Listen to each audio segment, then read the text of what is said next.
И все-таки, еще раз, смотри, сейчас на российском рынке есть компании устоявшиеся, да, Oriflame со своим именем, но все-таки это компания, как сказать, 50 лет истории, 20 Это лет. же замечательно.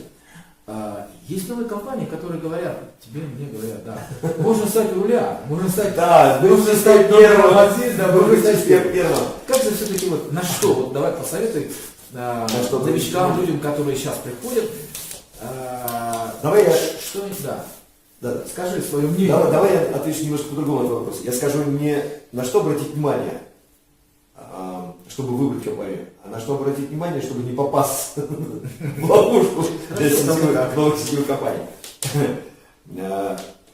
Наверное, так же, как и я, ты неоднократно, а скорее десятикратно или стократно уже слышал о таких новых компаниях. Да?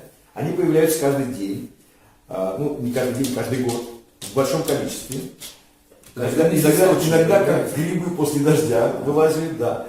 Но что интересно, 20 лет назад точно так же их уже стало появляться много. Но сегодня, вот 20 лет назад, про какие компании мне рассказывали, я сейчас даже, наверное, не все их названия вспомню. Но вот 20 лет назад про все новые компании, которые мне рассказывали, сегодня нет ни одной из них на российском рынке. Теперь, 15 лет назад мне тоже рассказывали про новые компании. И они все говорили, вот как будто бы прям под копирку, мы скоро станем номер один в России. Мы скоро выйдем уникальный продукт, уникальный маркетинг-план.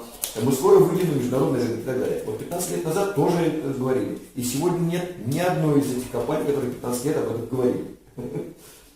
Вот. Дело в том, что и 10 лет назад, и 5 лет назад происходило, и сегодня.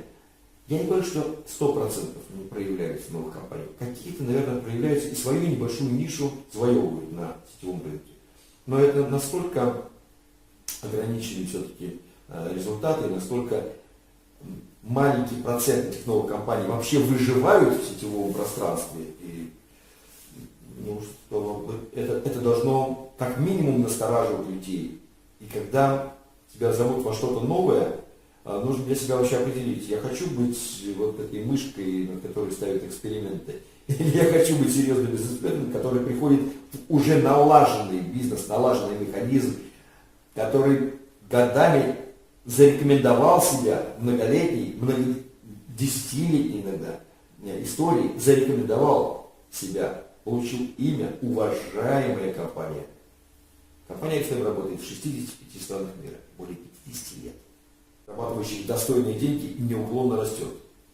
Есть хорошая русская поговорка, друзья мои, никогда не забывайте, от добра не ищите.